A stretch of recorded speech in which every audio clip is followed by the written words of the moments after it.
Hello बच्चों, let's read the question. The question says the objective of telescope must be of large in diameter in order to. Option A remove chromatic aberration, option B remove spherical aberration and high magnification, option C gather more light and for high resolution, option D increase its range of observation. ठीक है बच्चों, इस question के अंदर हमें क्या दे रखा है कि जो हमारा टेलीस्कोप होता है उसका जो ऑब्जेक्टिव लेंस होता है उसका डायमीटर लार्ज होता है।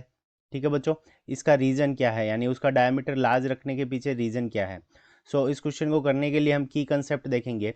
तो देखो, हमारा जो टेलीस्कोप होता है उसके अंदर दो तरह के लेंस होते हैं। एक तो होता है ऑब्जेक्टिव लेंस। ठीक है बच्चों, एक हमारा क्या होता है, ऑब्जेक्टिव लेंस होता है, और दूसरा हमारा होता है कि आई लेंस। अब ऑब्जेक्टिव लेंस होता है वो हमारा होता है ऑब्जेक्ट के पास में, नियर टू ऑब्जेक्ट। अब इसको ऑब्जेक्ट के पास में होता है तो अगर इसका डायमीटर लार्ज हो, इफ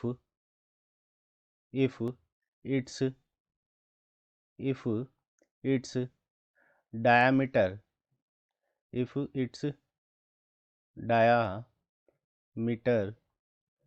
इज लार्ज। ठीक है बच्चों, अगर इसका डायमीटर लार्ज है तो उस कंडीशन के अंदर if its diameter is large then then it it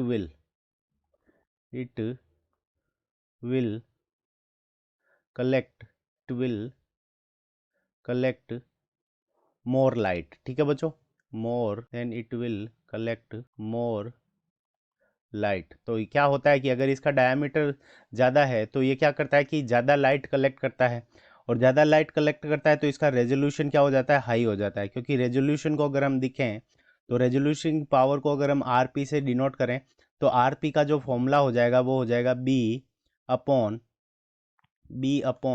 1.22 multiplied by lambda. अब बी क्या होता है, यहाँ पे बी होता है हमारा डायामीटर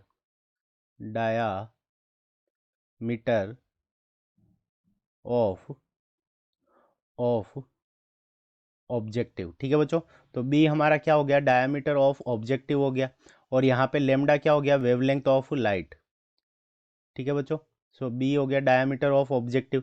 तो बी की वैल्यू अगर बढ़ेगी तो रेजोल्यूटिंग पावर क्या कर जाएगा, बढ़ जाएगा, जिससे हमें क्या लिखेगी, हाई रेजोल्यूशन की इमेज बनेगी। ऑप्शन सी हमारा करेक्ट हो गया, gather more light for high resolution, ये करेक्ट आ गया। अब बात करते हैं क्रोमेटिक एब्रेशन। तो डिस्परेशन के कारण क्या होता है कि अगर लेंस से हमारी कोई वाइट लाइट पास होती है तो उसके जो डिफरेंट डिफरेंट कलर्स होते हैं उनका focus point different different point पे होता है, तो ये इनकरेक्ट है। अब रिमूव स्पेरिकल एब्रेशन। तो स्पेरिकल एब्रेशन के अंदर क्या होता है कि ये हमारी प्रिंसिपल एक्सिस हो गई कॉनकेव लेंस की, तो यहाँ पे जो प्रिंसिपल एक्सिस के पास में जो प्रोएक्सियल रेज होती है, ठीक है, उनका फोकस पॉइंट डिफरेंट पॉइंट होता है, और जो मार्जिनल रेज होती है इनका फोकस पॉइंट क्या होता है, डिफरेंट पॉइंट होता है।